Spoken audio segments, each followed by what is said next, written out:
Pampa Debates. Oferecimento GBOX Previdência e Seguro de Pessoas. A proteção certa para a sua família. Unimed Porto Alegre. Cuidar de você. Esse é o plano. Biscoitos Zezé. Carinho que vem de família. Igual ao Banricompras. Só outro Banricompras. E CMPC Celulose Rio Grandense. Nossa fibra. Estamos iniciando mais um Pampa Debates. Pampa Debates que traz Luiz Coronel. Olha que esse homem desfila na praia lá em Atlântida, vocês não imaginam. Mas tu está desfilando meio sozinho, Luiz Coronel. Não te vi mais com as sobrinhas. Lobo ataca sozinho. Mas até o ano passado tu andava aquele monte de sobrinho em volta mas e tal. A gente vai perdendo, é como uva, né? Vão caindo do cacho, né? Tem que rir do Paulo, né? Não, mas eu fico impressionado, porque eu estava habituado a te ver passar com as... Mais cedo ou mais tarde, a solidão nos pega pelo garrão, não? É verdade. Só anda agora ele e o Marum, os dois juntos e tal. Ele com o Marum pra lá, com o Marum pra cá. Mas é rico e milionário. Mas trocou as sobrinhas pelo Marum. Eu troquei. Tá bom, maravilha. Eu vi o Marum ser emplacado ali no bar do Tato, né? Sim. Emplacaram. Recebeu uma placa. Duas placas, né? Uma placa ele e outro assessor. Foi uma solenidade das mais dignas que eu assisti, porque o lugar era descabido, mas o mérito era elevado, né? Mas ali foi de coração, porque aquela turma adora o Marum. Adora. O Marum é um fenômeno, tio. O Marum é um troglodita amado. Não, eu nunca vi. Os trogloditas normalmente ninguém gosta. Né? Ele é um boxeador com uma rosa na mão, não é? Mas é impressionante. Eu gosto muito do Marum. Posso não concordar com o que ele diz, com o que ele faz, mas a gente gosta dele, não adianta nada. Eu até disse, eu gostaria de escrever o livro, viu, Coronel? Eu gostaria de escrever o livro Tempos Temerosos, sobre os períodos do Marum com Temer. Tempos Temerosos é bom. Temerosos é muito boa. E nós temos aí o nosso coronel. Agora, um coronel com nome, sobrenome coronel, e outro coronel por profissão. Né? Nosso presidente da Associação dos Oficiais da nossa Brigada Militar. O nosso querido... E, aliás, temos 3 milicos, né? Um pretendente a milico, que é tu, que ficou só no coronel do nome, acabou não sendo milico, mas teve... Não passei de soldado jardineiro. Mas tem um parente General milico. Ladário. Mas tem um parente milico, que é o General Mourão, né? A bem de tudo isso. Mas então nós temos aí o nosso coronel Marcos Paulo Beck. É um prazer tê-lo aqui, presidente. Da mesma forma. Para nós da associação, prazer estar com os senhores. E os nossos associados agradecem também a oportunidade de estarmos aqui. O coronel Guimarães foi seu antecessor, não? Ele foi presidente da ZOF e depois dele foi o Marcelo Frota. Ah, foi o Frota. O Frota que hoje está em alta, hein?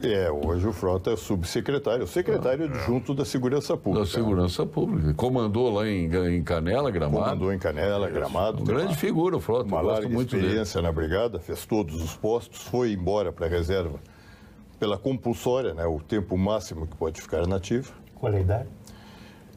São uns 35 anos de serviço. É um absurdo, isso é uma vergonha isso aí. É lamentável isso. Os homens, tu vê agora, na flor da idade, secretário adjunto da brigada, não pode ser coronel da brigada porque a compulsória pegou. Eu acho que isso eu me lembro do Genaro, que saiu aos 70 anos, ele não conseguiu pegar ali da bengala, que aconteceu depois, saiu chorando do Tribunal de Justiça. Queria continuar e foi obrigado a sair. É lamentável isso. Né? A maioria dos nossos querem continuar, até com ações na justiça se entrou, mas é uma lei, né? Tem que se cumprir a lei. A lei não foi nós que fizemos, né? Leis burras e que oneram a sociedade. É o meu caso, eu fui também pela expulsória, com 38 anos de serviço e...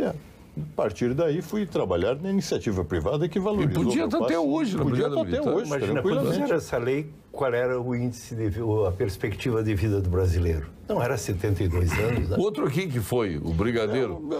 Essa lei... 42 anos de serviço. Brigadeiro Raul José Ferreira de foi a compulsória que ele pegou também? Não, eu não fui promovido a tenente brigadeiro. E aí é uma questão de... Foi um promovido mais jovem, mais moderno. A questão de ética. Aí o senhor sentiu magoado. Não, é uma tradição, mas é natural sentir magoado. Não, olha só, é claro que eu gostaria, mas não há mágoa. Há a realidade, certo? É um processo de escolha, não é por antiguidade, não é por merecimento. Não é chamado carona? Não, a carona é uma outra situação. Mas é uma situação em que um militar da minha turma, os dois da minha turma, eram mais modernos do que eu, e foram promovidos, e aí a própria legislação prevê o afastamento compulsoriamente. É normal. Na vida militar, sabe, é assim que acontece. Quantos coronéis tem hoje na reserva da brigada? Nós devemos ter cerca de 400 coronéis. E quantos tem na ativa? Na ativa são 22 coronéis. 22, é lamentável, é triste. E mais, a questão é que agora a legislação mudou, há que se considerar isso aí. Quando nós entrávamos na academia, eu, por exemplo, sou inscrito na OAB, sou advogado. Mas quando nós entrávamos na academia, não tinha exigência do curso de Direito. Então, aí existia academia, de fato. Aí nós entrávamos... Não, hoje existe. Não. É um arremedo. Ninguém vai para o idealismo. Não. Olha os concurseiros aí, fazem concurso em tudo que é lugar. Até na Brigada Militar fazem. Eles vão onde passar. Mas é lamentável isso. As pessoas iam para a Brigada, o senhor foi por ideal. Não foi por ideal? Foi por ideal. O senhor acha que agora vão por ideal? Acho que tem muito ideal. Muito. Não pode ter muito, pode ter pouco, pode ter menos. O carreirismo não atinge só a Brigada, atinge todas as carreiras. Mas eu sei disso, mas que nós estamos falando da Brigada. Isso que eu quero fazer uma diferença é que é importante que os ouvintes saibam dessa diferença. Por exemplo, qualquer carreira jurídica hoje entra para um concurso e no máximo faz um curso de 6 meses. Na Brigada são 2 anos de academia, Eram 3, depois 4. Eram 4, mas nós não entrávamos com o direito. Hoje eles entram, a condição sine qua non... Mas por que direito? Por que não pode ser qualquer outra profissão? Bombeiro, o bombeiro espertamente, ele quer ser da carreira jurídica e quer ser militar. É 2 carreiras numa só. É esse o lance. Esse é um grande lance. Eu também gostaria de ser, mas está errado isso. O bombeiro tem que ser, se tiver que ter alguma profissão, engenheiro. Me permitirem, eu me tenho por um especialista em segurança pública, não declaro. Óbvio que é. Não, e sou... Mas eu fiz curso. E é respeitado por isso. Eu fiz curso em vários países. Eu conheço as polícias praticamente de todo o mundo civilizado. Fiz curso na Itália, fiz curso em Israel, fiz curso na Alemanha. Sempre Estados Unidos, sempre vendo a questão de segurança pública. E a questão de segurança pública, nós temos que ver que ser polícia... Nós temos um sistema de segurança pública que não existe. Mas deveria existir um sistema, ser sistêmico, que é a justiça criminal... rapidamente, como é em vários países ali, uma promotoria criminal eficiente acompanhando, né? Uma investigação, que na maioria dos países é o próprio Ministério Público que a dirige, né? E a polícia, que é o primeiro contato com a sociedade. E a polícia, como a carreira jurídica, a carreira de promotor, delegado, todos são carreiras e tem 2 estágios. Ninguém entra juiz. O juiz é um concurso, ele entra serventuário da justiça. Nós temos no soldado até o tenente a operação tática da brigada. De capitão em diante, dirige a operação estratégica. É por isso que hoje, nós com efetivo reduzido, é graças a essa intelectualidade da oficialidade, com efetivo reduzido, nós conseguimos ter ainda eficiência no policiamento pela essa estratégia. Segundo, nós somos também polícia judiciária pela Justiça Militar Estadual, que está muito bem nas mãos também de um companheiro nosso, Coronel Mendes, está todo informatizado, e os inquéritos são todos, não volta inquérito. O oficial, o capitão, a partir de capitão, também ele exerce a Polícia Judiciária Militar, que hoje é regulado em várias situações aí de serviço como crime militar. Então, essa aí realmente sustenta até todo mundo. Eu sou da velha academia. Eu sou da velha academia. Eu gostava da velha academia há 4 anos. Eu gostava do aspirante, do segundo-tenente, do primeiro-tenente. Acabou tudo isso, lamentavelmente. E foi o Brito que acabou com isso. Essa aí até me permite, eu sou o pai dessa criança, porque quem fez o planejamento da carreira jurídica e defendeu a carreira jurídica, fui eu. Como fui eu que fundei a Associação dos Oficiais da Brigada. Então tem culpado aí. Não, exatamente. Não é só o Brito. Então, o Brito lhe atendeu às suas reivindicações. Eu nem tenho. As minhas relações nunca foram boas com o governador Brito, nunca. Mas realmente nós profissionalizamos a Brigada Militar. Hoje a Brigada Militar tem um segmento que vai até tenente. Quando chega a tenente, como qualquer polícia do mundo, com cabedal, com uma experiência de já ter enfrentado todo tipo de combate na rua. E o comando, a estratégia do comando, não que ele não vá para o combate, mas exatamente a aplicação estratégica do efetivo. E tanto é que esse modelo é vitorioso que hoje 14 polícias militares no Brasil copiaram esse modelo, claro, mas e todo outros mundo estão quer copiando. isso. Mas todo mundo quer isso. Mas porque profissionaliza. Olha aqui, todo mundo quer. Os advogados mandam no Brasil hoje, eles querem as carreiras... querem Jurídicas. incorporar as carreiras jurídicas a qualquer outra profissão, é óbvio. Isso é reserva de mercado. Bom, isso é uma discussão que ainda nós vamos travar. Mas é bom, o senhor tem todo o meu respeito, consideração. É claro que eu tenho que expor as minhas ideias. Não, aqui, está certo, todos, não, né? exatamente. Mas vamos botar no embate aí para o seu preâmbulo, que nós estamos na fase do preâmbulo ainda, né? O nosso presidente da Federação Nacional dos Servidores dos Tribunais de Contas do Brasil. Prazer tê-lo aqui, meu caro amigo Mauri Perusso. Então, Paulo, muito bom estar aqui, reencontrar Luiz Coronel. Fazia algum tempo que eu não ouvia. Ele é sempre uma inspiração, né? Obrigado. Coronel Beck, brigadeiro. Eu sou daqueles que vou tratar das coisas mais pesadas, né? Finanças, economia,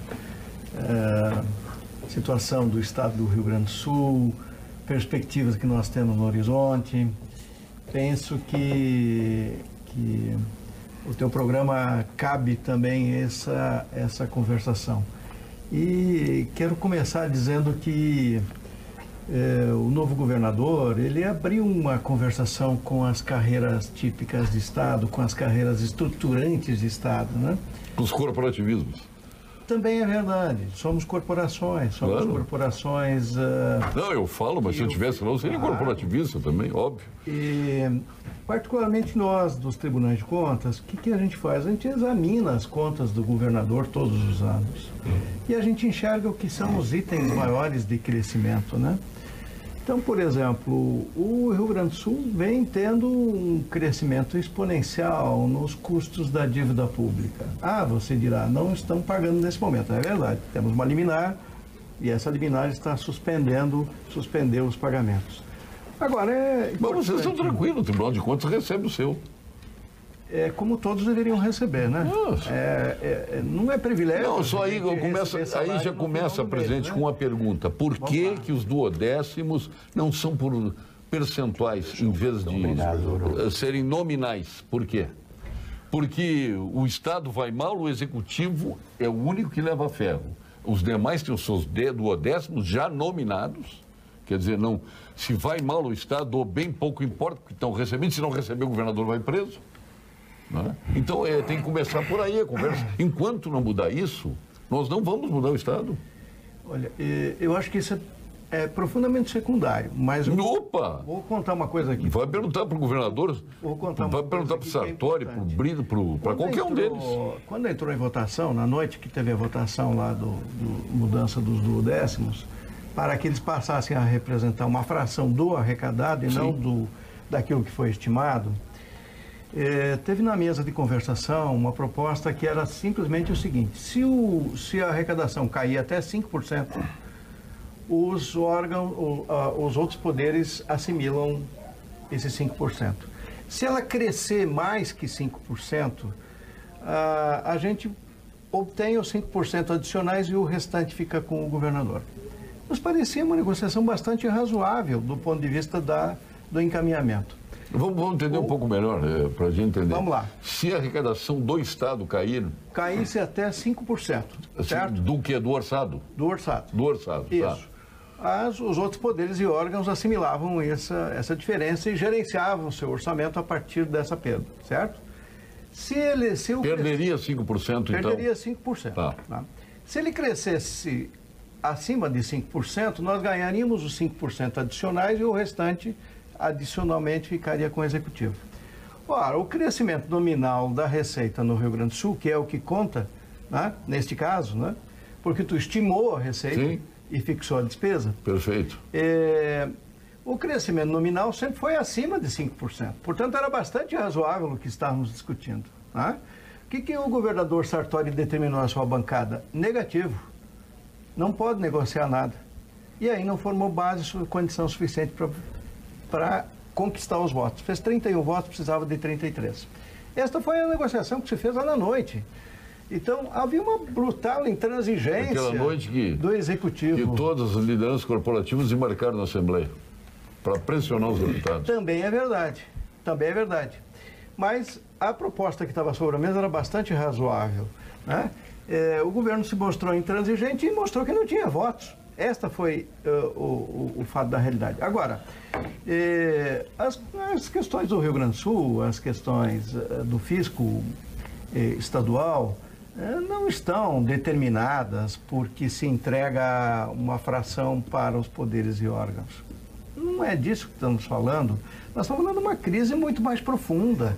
E nós estamos falando da necessidade claro que existe... de um governador que se coloque de pé. Vamos usar um exemplo. Existe um somatório de problemas e este é um deles. Este é um deles. Este mas está no ele somatório. É profundamente secundário. Mas é que o senhor está aqui, obviamente eu tenho que puxar por este tema. Quero me permitir... A necessidade de um Tribunal de Contas, muito se discute, se fala em auditoria externa e tal, eu não discuto. Acho que tem que existir um Tribunal de Contas, mas dentro do caráter mais realista. Não pode, a gente vê aí funcionários do Tribunal de Contas aposentados ganhando uma fábula no teto. No teto.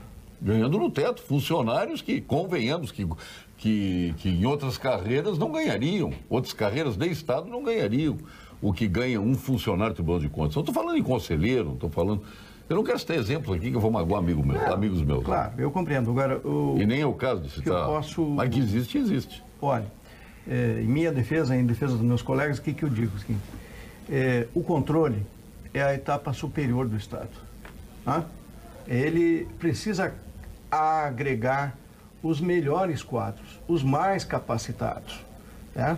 E por isso é que ele precisa ter um bom plano de carreira, uma boa remuneração. E ao chegar a 35 anos de função, é razoável que você chegue no teto remuneratório. Não é razoável que chegue lá na metade da carreira, não é isso? Agora, o que nós precisamos discutir de verdade não é se um auditor ganha demais, é a miséria que nós pagamos para um soldado, é a miséria que nós pagamos para um professor. Estas as primeiras... E quem paga, quem banca essa conta, aliás, até para resumir, eu diria que cada vez menos pagam essa conta. Esta é a primeira contradição, se você me permite tratar no seu programa, é o seguinte. Claro. A gente tributa a atividade principal. Qual é a atividade principal que nós temos hoje no Brasil? É a atividade produtiva? Não, é a especulação. A atividade principal no Brasil e no mundo hoje não é a produção.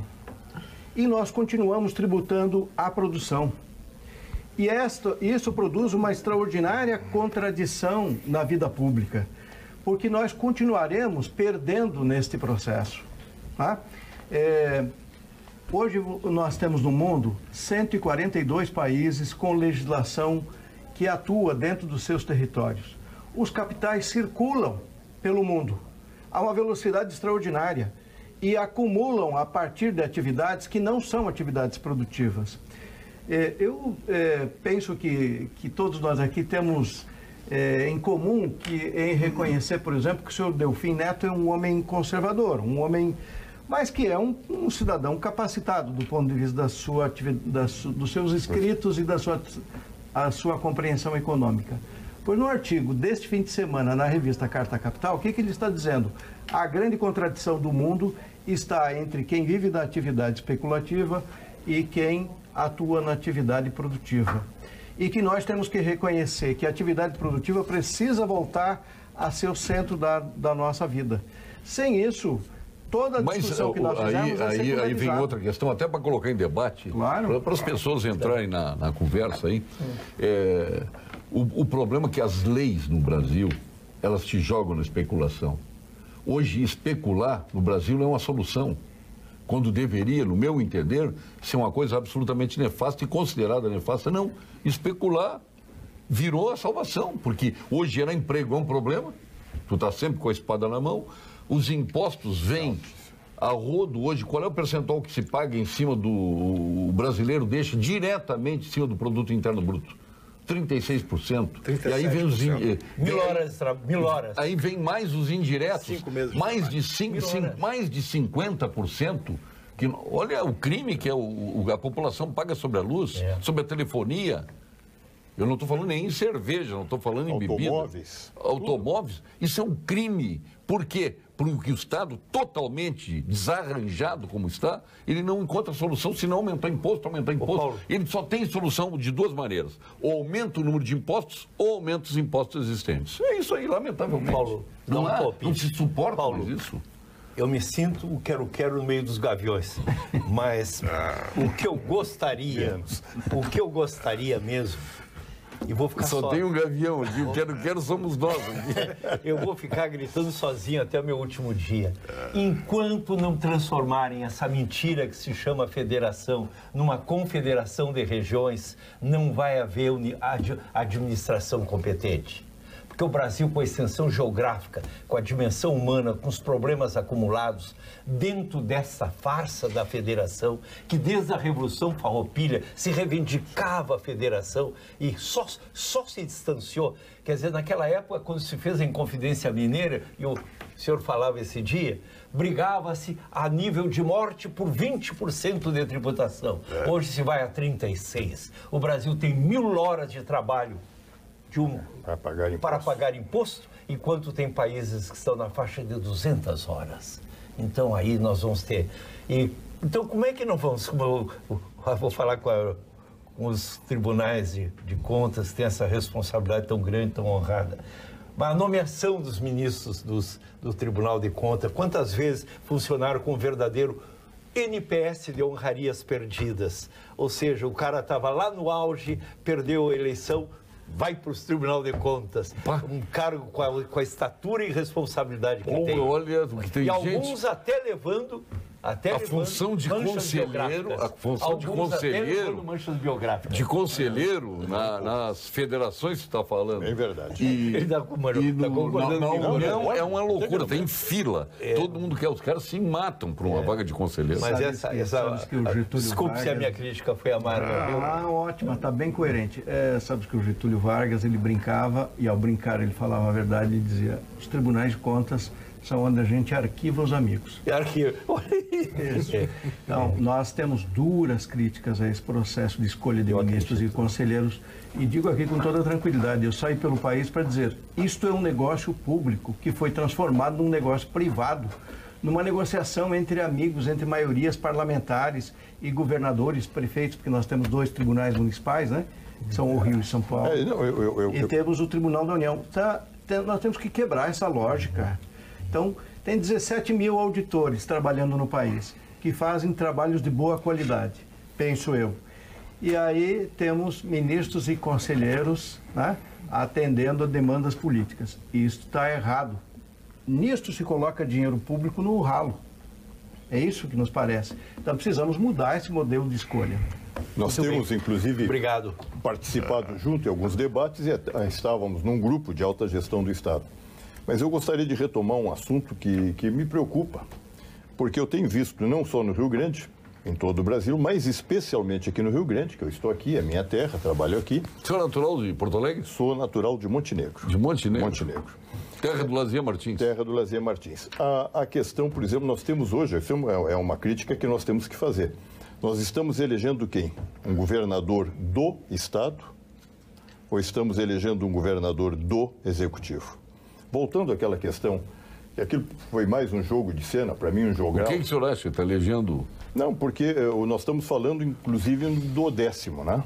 Sim. Se existe, não há um ente do Estado que seja o culpado por uma situação econômica. Eu até trago o Rio de Janeiro. Rio de Janeiro, nós tivemos um Ministério Público atuando bastante lá e apontando, criminalizando uma série de pessoas que desviaram. Eu não sei como é que o Rio Grande chegou nessa situação. Eu realmente não sei. Ninguém sabe como chegou.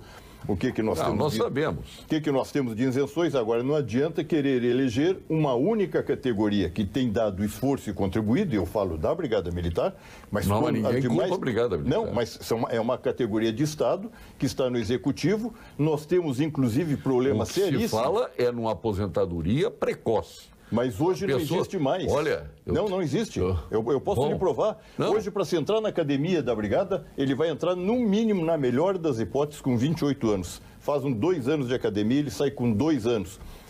30 anos. No mínimo aos 65 anos de idade. Hoje não tem, hoje isso aí já está resolvido. É que a gente... olha, outra coisa, a gente viu tantos oficiais da Brigada se aposentando na mais tenra idade. Houve inclusive um processo que eu vivi isso nas Forças Armadas. Eu tenho uma passagem muito boa também na área de recursos humanos. Aliás, eu tenho uma pós-graduação na área. Então, o que diz é o seguinte, houve uma brecha legal em que as pessoas entravam nas carreiras de Estado, mas podiam colocar dentro da carreira do Estado o trabalho que existia numa outra situação. Só que a outra situação era a situação geral da Previdência. E as carreiras de Estado, eles têm vamos dizer assim, uma situação de aposentadoria diferenciada justamente por serem carreiras de Estado. E na área da área militar, é muito interessante isso, porque nós vivemos, e muitas vezes as pessoas falam, não, porque o militar... Primeira coisa, militar federal tem regramento. O policial militar ou o policial de uma maneira geral tem um outro regramento. Só para os senhores terem uma ideia, nós tínhamos, até ali os anos 50, os anos 60, nós tínhamos os nossos Montepios militares, que eram isto era dinheiro particular. Não tinha nada de dinheiro público. Então, os militares, à época, faziam os seus Montepios e esses Montepios pagavam em torno de 20 vezes a contribuição que era feita. Isso era mais ou menos assim. O que acontece? No final dos anos 50, um presidente da República, o senhor Juscelino Kubitschek, resolve construir Brasília a ferro e fogo. Um dos dinheiros que ele tirou foi o dinheiro dos militares. Aí o que ele fez? Não, eu tiro o dinheiro dos militares e não era pouco, não. Era muito dinheiro.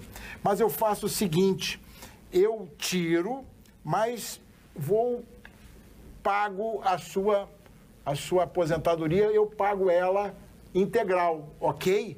Só para os senhores terem uma ideia, olha só, esse pagamento, o anterior, era contabilizado pelas contribuições em valores de 20 vezes no falecimento normal, 25 vezes no caso de falecimento em serviço e 30 vezes se fosse um caso de conflito.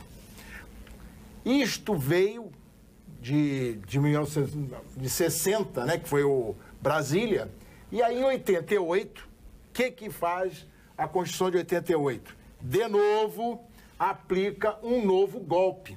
Por quê?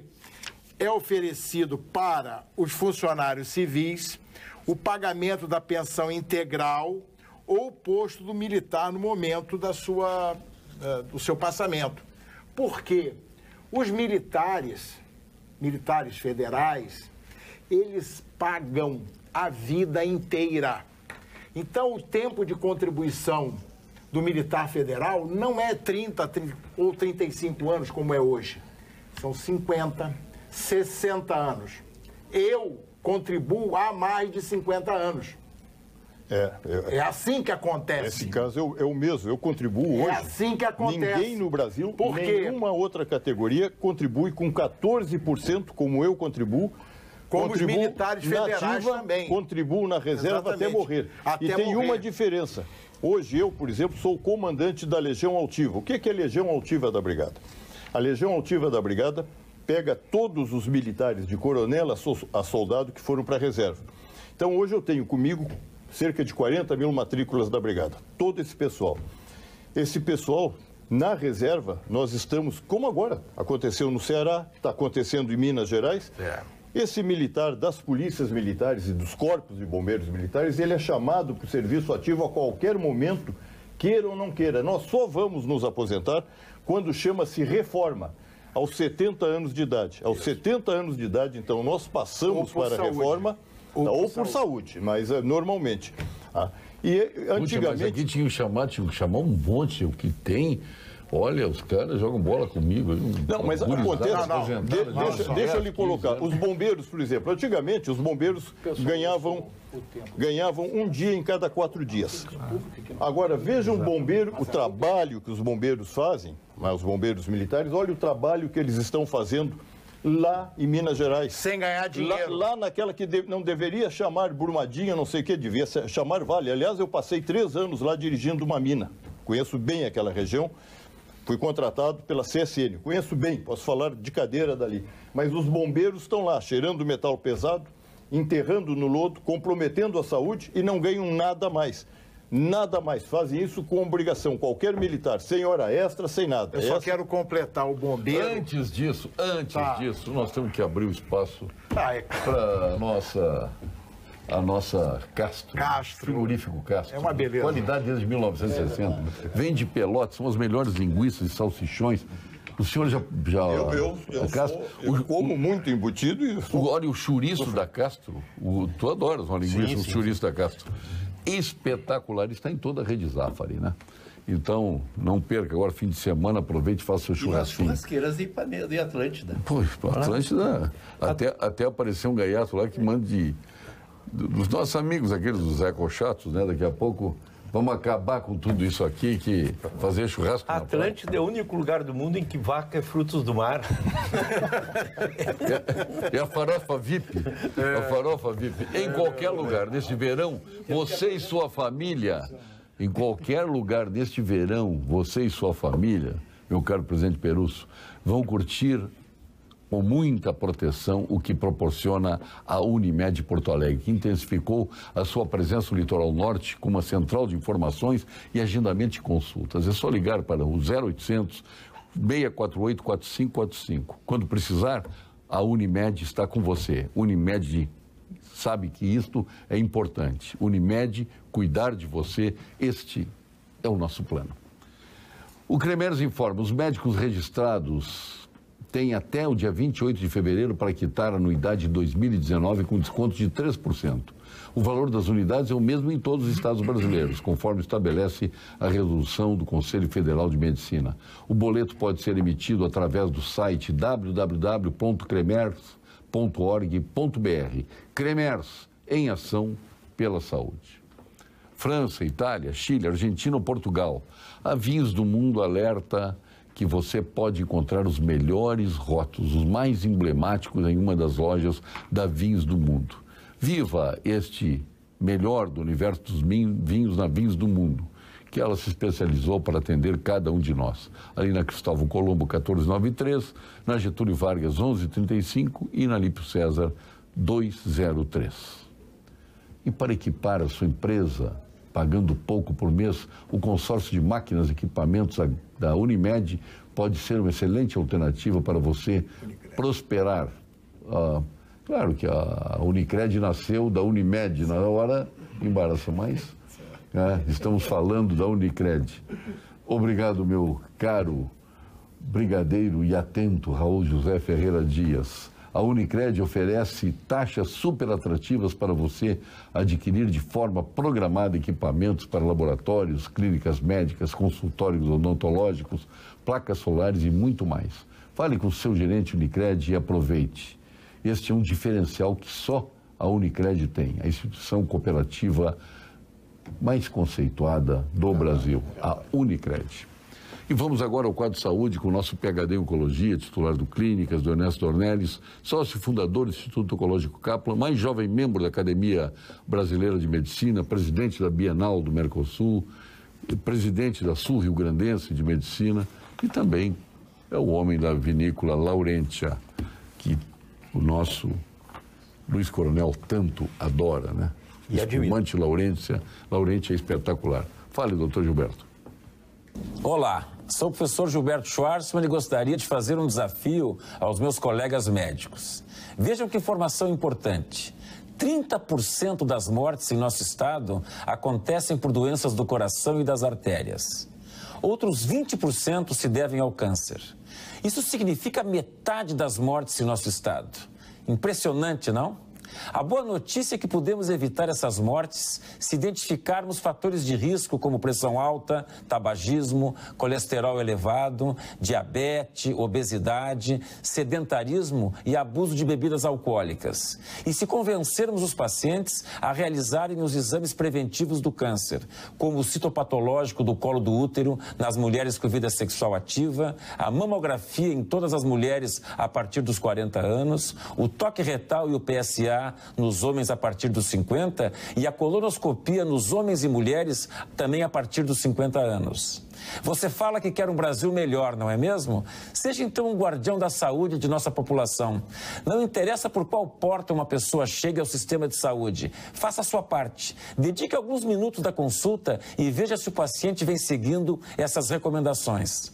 Dessa maneira, poderemos reduzir as principais causas responsáveis por 50% de nossas mortes. Eu me refiro a 1 de cada 2 mortes. Vale a pena.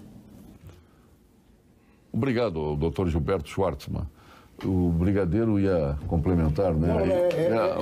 Ia complementar o que foi dito. Sim, é importante também, Paulo, e a nossa mesa, entenda o seguinte: a carreira do militar, das Forças Armadas, ou a carreira do policial, seja ela civil ou militar, ela é uma carreira diferenciada. Você entrega a estas pessoas, e veja bem, eu sempre brinco aqui, milico não tem sexo, tem posto ou graduação.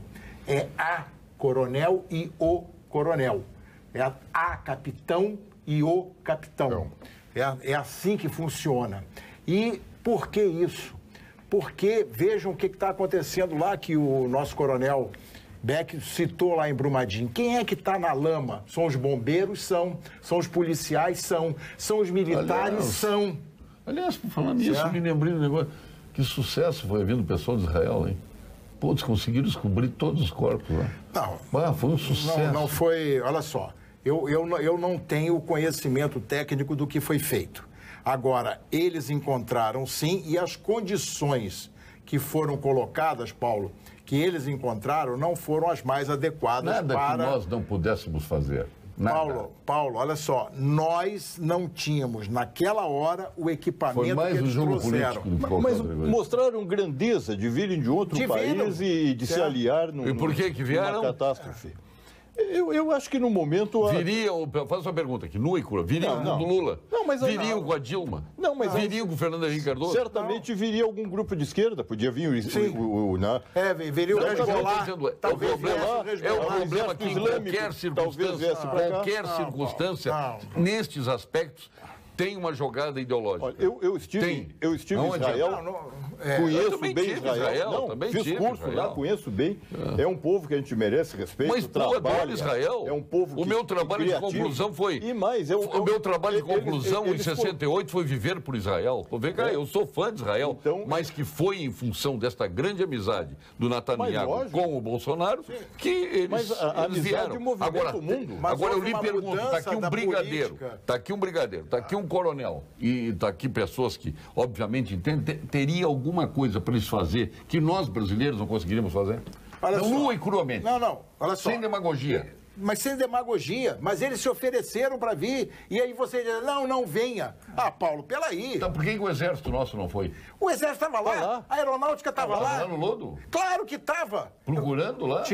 Você precisa... você precisa você precisa seguir... então deve... Siga o site da Força Aérea. Aí a grande mídia deve estar sabotando. Na lama. Os bombeiros fizeram... Não está mostrando. Os bombeiros definiram áreas de busca. Eles definiram. Esse equipamento de Israel, ele é um equipamento que, nas condições que houve ali, agora que viu o arrasto da lama, foi 300, 500 metros. E eles foram até... No primeiro momento, pelo pessoal, os técnicos da mina, orientado mal aonde estariam os corpos. Aquele equipamento funciona e funciona muito bem em areia. Realmente ali numa lama, com pedra, uma condição adversa. Metal pesado? Metal pesado. Serviu de qualquer maneira para eles. Foi um treino e para nós eu acho que valeu a pena para mostrar. Para eles foi um treino? Para eles, não, mas tudo é um treino. O próprio bombeiro lá está aprendendo, o próprio bombeiro está aprendendo, a duras penas. Nós todos aprendemos sempre na vida, a nossa vida é um constante treino para dias melhores, Coronel, nos aperfeiçoarmos. Oi, Coronel, ontem eu fiquei muito assustado, apreensivo, quando eu vi que era dizer que 20 vezes maior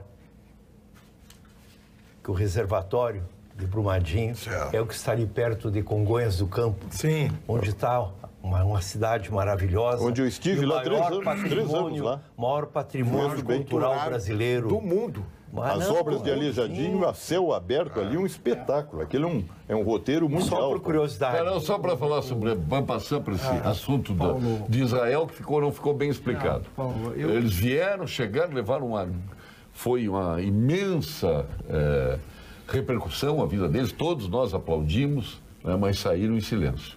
Isso aí que eu gostaria de saber. E saíram mais profundamente. Saíram honrando os bombeiros, a manifestação que eles fizeram. Saíram dizendo, dedicação. Olha, eu acho que eles tiveram ter dito, e aí teria sido um grande lance, olha, vocês têm os grandes profissionais, mas eles disseram, os melhores profissionais bombeiros. Eles disseram, Paulo. Exatamente o que eles disseram. Não vi. A homenagem que eles fizeram. A homenagem que ele fez aos bombeiros é alguma coisa sensacional. Presidente Perusso, vocês estão ouvindo de mais ou de menos?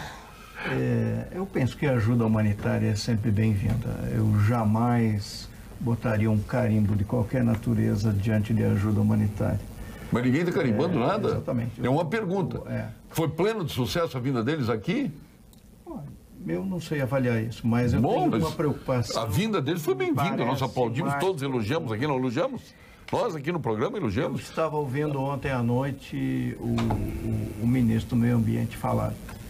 E ele diz que tem 25 técnicos para examinar 75 barragens.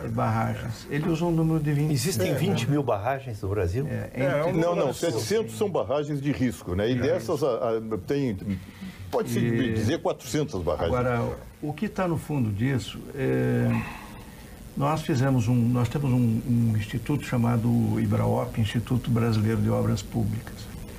E todos os anos a gente faz um encontro nacional com engenheiros, com arquitetos, com pessoas economistas, né, para fazer um debate nacional.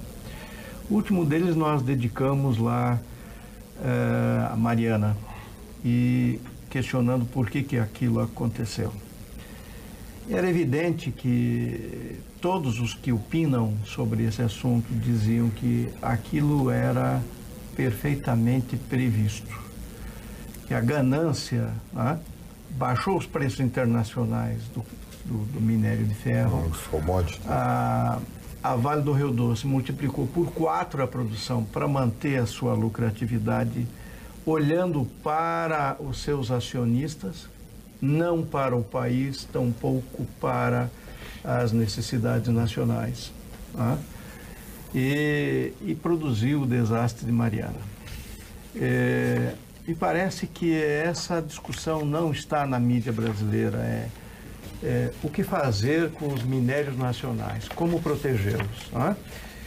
Como colocá-los a serviço do país. Não é razoável que nós continuemos vivendo de exportação do que chamam de commodity. O que é commodity? 9% do PIB só os minérios. Isso, minérios que são lavados e vendidos, né, para depois nós comprarmos aço vindo da China, aço que é de segunda qualidade, enquanto estamos fechando as aciarias brasileiras, né? Nós vendemos, eu costumo brincar dizendo que o governador do Paraná pode ser de qualquer cor política ou ideológica, ele vai ser xingado porque ele não consegue resolver a questão do Porto de Paranaguá, porque os produtores colhem o soja, botam em cima do caminhão e vão em direção ao Porto de Paranaguá, e aí vai ter fila para descarregar e mandar soja em grão para fora do país. Nós estamos vendo... Mas o que o senhor queria? Eu penso que nós precisamos mudar. Isso tem a ver aqui com o Rio Grande do Sul, por exemplo. Nós estamos dizendo a Lei Candir precisa ser revogada e tem que ser punida. Temos que voltar ao estado anterior, que é punir quem exporta matéria-prima que não tem nenhum agregado. Agora nós criamos... Mas olha aqui, quem é o nosso grande comprador de grãos? É a China. A China não quer comprar a soja com valor agregado, não quer comprar óleo de soja, não quer comprar farelo de soja. Será que não? A China não quer. Ela não quer, eles vão para outros mercados. Ela quer ir para outros mercados. Eu acho que tem um um adendo importante nessa história da Vale, que é o seguinte: a Vale hoje é uma empresa estatal. Vamos lembrar disso. A Vale não é mais uma empresa privada. E sabe por quê? Sabe quem é que controla a Vale? Eu vou dizer para os senhores. É a Petros, a FUNCEF e a Previ. Todas elas numa manobra realizada pelo PT, pelo Partido dos Trabalhadores, e que aumentou desmesuradamente todos os postos de gerência e diretoria para colocá-los seus apadrinhados políticos e deu no que deu. Hoje, quem controla a Vale é uma empresa, é uma holding, a O senhor acha Litel. que a Previ, ela é estatal? A Previ é dos funcionários do Banco do Brasil. Mas não é estatal. Quem é que controla a privada. Previ, Paulo? A Previ é privada. Quem é que controla a São os Previ? funcionários. Não, são os sindicalistas. Vamos combinar, Paulo. Então vamos acabar com os fundos de pensão todos. Certo? Não. O que tem que fazer é fazer uma legislação que os fundos de pensão fiquem barrados da ação política de qualquer grupo, seja de um lado, seja do outro, não importa. Agora, o que não pode acontecer é o que estava acontecendo até o ano passado, certo? Em que os fundos de pensões controlados pelos sindicalistas ligados de onde vem a Vale? De onde vem? Quando é que foi criada a Vale? Sim, a Vale vem lá de, sei lá, é muito antiga, a Vale do Rio Doce, que hoje é Vale. Getúlio ainda. Getúlio Vargas. Do governo Getúlio Vargas. Era privada? Não era, mas ela era foi... estatal. olha só, Fernando Henrique Cardoso que fez... teria, entre aspas, privatizado Não, dessa ele maneira. realmente Da privatizou. Bacia das Almas. Pronto, eu Vendeu concordo. por 2,3 bilhões. É. O Brito entregou aqui 2 terços da CE por 2,2 bilhões. Isso. Entendeu? lembrado. Não é Bem lembrado. o problema. Olha Bem só, lembrado. talvez eu não tenha me explicado bem. O problema não é ser uma empresa estatal ou ser uma empresa privada. O que tem que haver é o bloqueio da ação, principalmente... Não uso político partidário por grandes empresas, que é o que aconteceu, É o que vinha aconteceu. acontecendo. Isso aí que levou pessoas incompetentes, sem capacidade de gestão, a dirigirem grandes... É o ponto que chegou a Petrobras, o que nós vimos que era a Petrobras e que é. Aliás, vimos passadinho Aliás, agora... interessante, porque todos os diretores da Petrobras eram profissionais da Petrobras. Da Petrobras. Todos eram profissionais. Mas o conselho não. Não. E quem dirige? Quem dirige é um conselho. O conselho não era. O conselho não era. Paulo, Em qualquer você empresa. sabe. Quem é que estava no Você conselho? está criando Quem um tava? debate. O Paulo está brincando. Não estou brincando. Paulo. Mas não estou falando sério. Paulo. Não estou brincando. Então, vamos Todos pegar- os profissionais vamos da pegar o Petrobras eram profissionais. Eram profissionais da O Petrobras. Duque era profissional da Petrobras. Sim, senhor. Com o respaldo político, na parede da sua casa foi encontrada uma fortuna de 40 milhões em quadros. Então, Aí é para te ver que não é de- por ser profissional que vai ser feita a mágica de que o camarada é honesto, é correto. Não é. Mas eu não estou dizendo não Mas é ninguém isso. está dizendo isso, Paulo.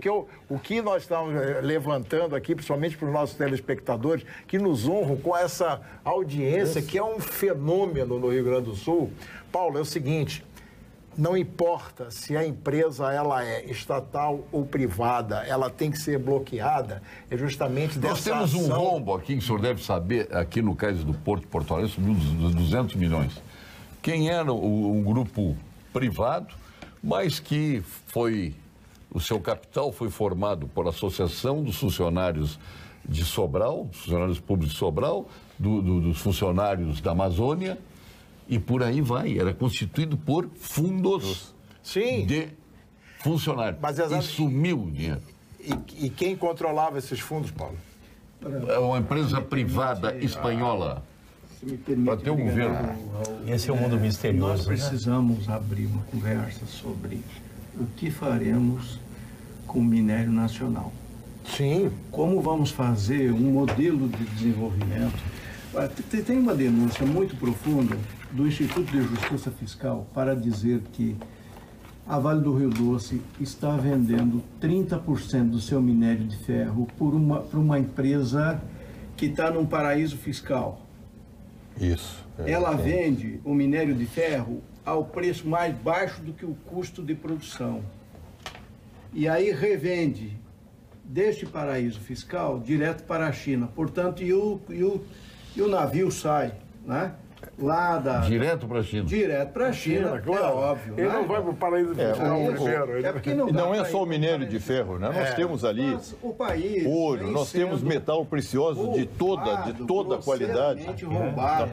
Não é E só essa nióbio. é a contradição que está no fundo a ser discutida. Isso a imprensa brasileira não discute, né? Ela prefere silenciar em relação a isso.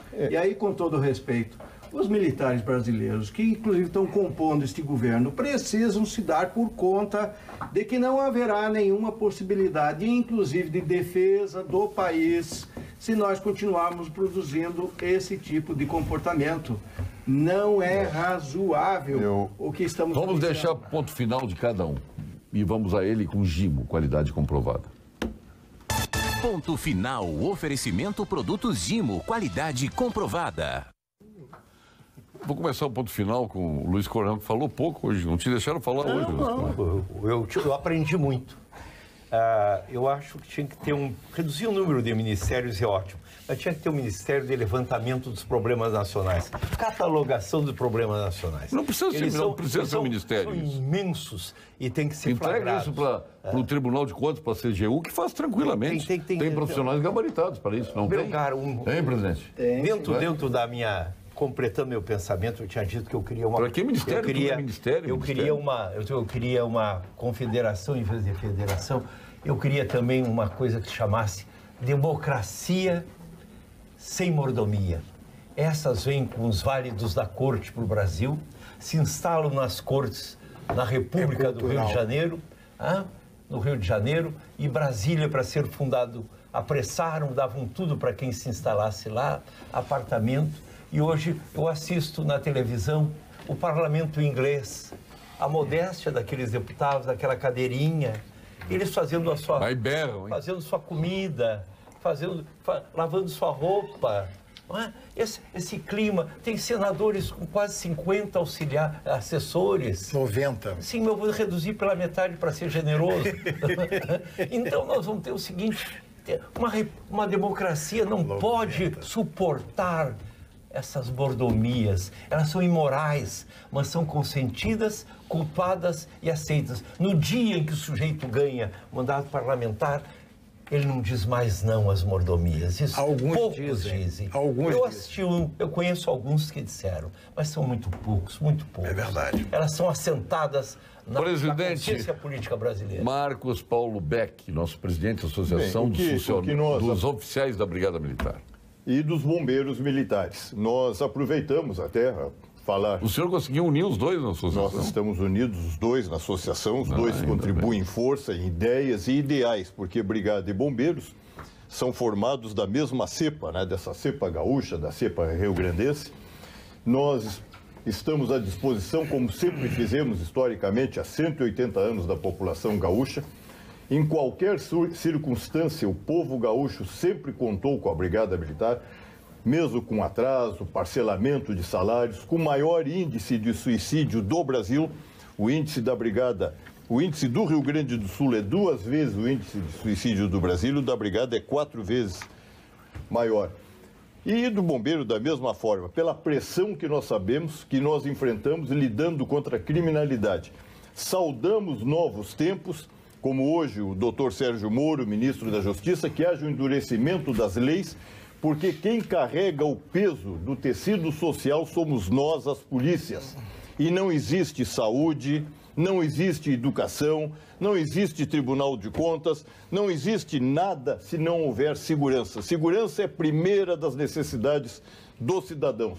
E o povo gaúcho pode saber que nós temos profissionais e investimos cada vez melhorando mais, porque nós viemos para a perfeição como seres humanos. Contem conosco. Eu sou o presidente da associação.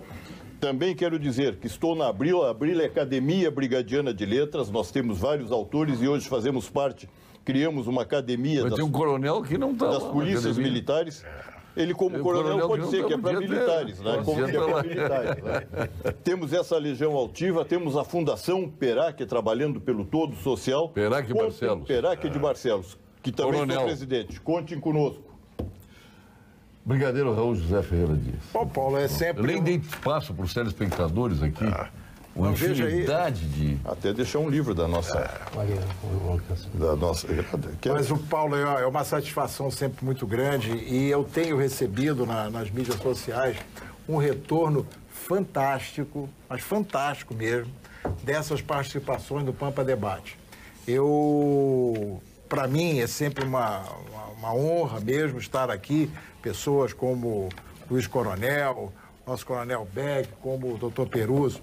São situações em que, como bem disse o Luiz Coronel, a gente aprende demais, porque cada um de nós aqui traz um pouquinho do conhecimento, das suas opiniões, das suas visões do mundo, e isso é muito importante para a senhora e para o senhor que nos honram com as suas presenças aí nos seus televisores. Muito obrigado. Presidente Amaury Peruso, seu ponto final. Eu examinei rapidamente o anteprojeto apresentado pelo Moro. Todos nós temos que apoiar o maior controle, melhor aplicação da lei, mais punição para os atos. Mas eu quero dizer que aqui ainda não tem combate à corrupção. Combate à corrupção se faz antes que a corrupção aconteça. Então, nós temos que reestruturar os tribunais de contas, mudar o modelo de escolha de ministros e conselheiros, dar autonomia, independência de função para os auditores e fazer um grande choque de transparência. Tudo que é público tem que vir a público. O cidadão tem que receber as informações com enorme transparência para que ele possa fazer um debate público qualificado. Então, é preciso que a gente caminhe nessa direção. E para encerrar, eu quero deixar o meu recado, que eu falo para todo o país. Nós precisamos de um projeto de nação onde as pessoas se sintam incluídas e possam se enxergar dentro desse projeto e aí assumam as suas responsabilidades e enxerguem as perspectivas de ganho que terão lá na frente. Isto é nacionalidade, é para isso que construímos um país e é para isso que devemos atuar todos os dias. Nós temos um quadro aqui no programa que eu lancei há pouco tempo atrás, para quem você bate, já me criticaram, que para quem você bate continência, isso é no popular, não é para quem presta continência. Aqui é bate continência mesmo, porque é no popular. Tá? É popular, mas não é democrático. Não, mas para quem tu bate continência, Luiz Coronel? Ao futuro. Ao futuro, porque o presente e o passado aqui não me permitem. Eu sou cheio de críticas. Eu tenho aqui, eu quero citar a frase, até era de um marxista, mas eu acho ela adorável. É preciso ter um pessimismo crítico e um otimismo de vontade. Porque nós devemos ter a mesma atitude crítica em relação a esses últimos anos, que legaram 65 mil homicídios por ano, legaram 12 milhões de desempregados. Pô, ficou muito grande a tua continência. E também um pessimismo. O presidente Marcos Paulo Beck. Eu bato a minha continência para a população brasileira, especialmente para a sofrida população gaúcha, que clama por emprego, por segurança pública, por moralidade, por que vivamos novos momentos onde o povo tenha crença de novo nos seus dirigentes.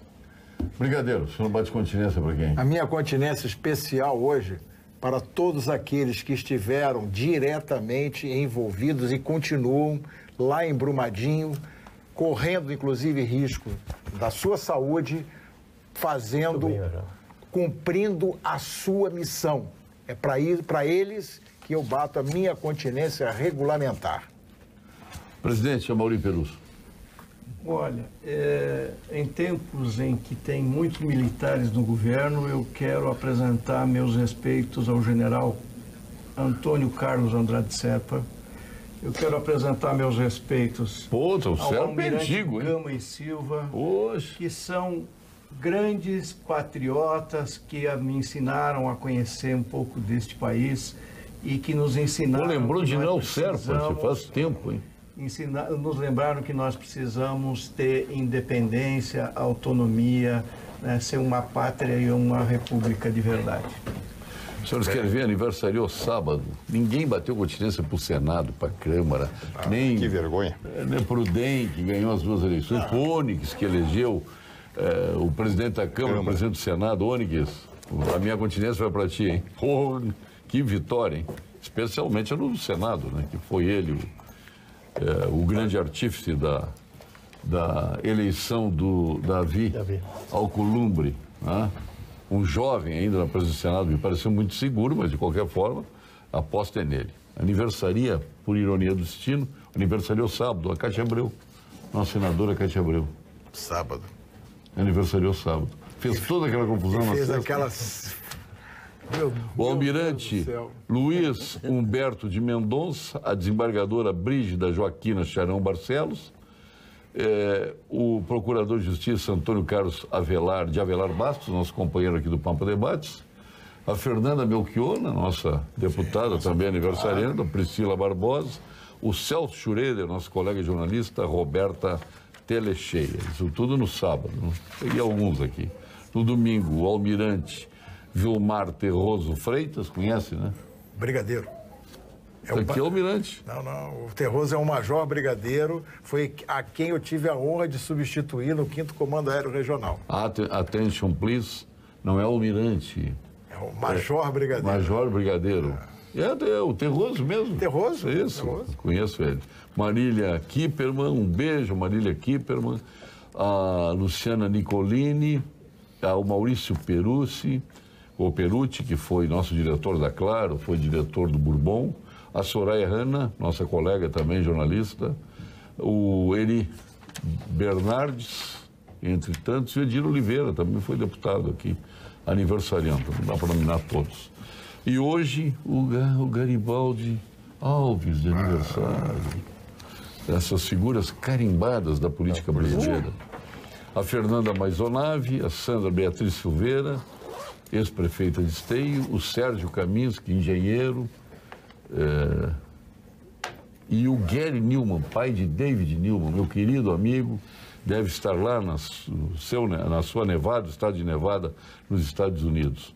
Grande figura, jornalista, foi dirigente do Los Angeles Times, do Washington Post, do New York Times, está de volta lá, e ele que é considerado o embaixador do Brasil em Salt Lake City. Então, um grande abraço, Gary Newman, vou ver se me comunico com ele depois. Clóvis Magalhães, o Enio Roberto Kaufmann, entre tantos. Professor Enio. É a frase do Fernando Pessoa: 2 dias serás lembrados, o dia em que nasceste e o dia que morreste, aniversariamente. Fernando Pessoa. Muito obrigado aos senhores aí pela presença aqui, ao presidente Amaury Perusso, o presidente da Federação Nacional dos Servidores do Tribunal de... Luiz Coronel, depois eu faço pergunta e não terminou. Depois eu faço pergunta e não sabe responder. É que eu vi assim de ele. Roda. Vai rodar no final? Diz que aprendeu, que era uma aula, e agora não precisa. Brigadeiro Dias, Luiz Coronel.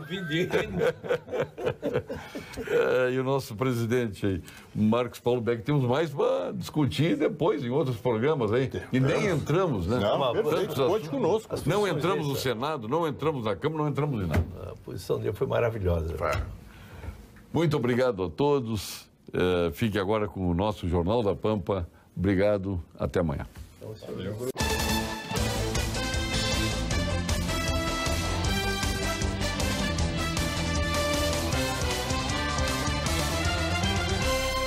Pampa Debates. Oferecimento GBOX Previdência e Seguro de Pessoas. A proteção certa para a sua família. Unimed Porto Alegre. Cuidar de você. Esse é o plano. Biscoitos Zezé. Carinho que vem de família. Igual ao Banricompras. Só outro Banricompras. E CMPC Celulose Rio Grandense. Nossa fibra.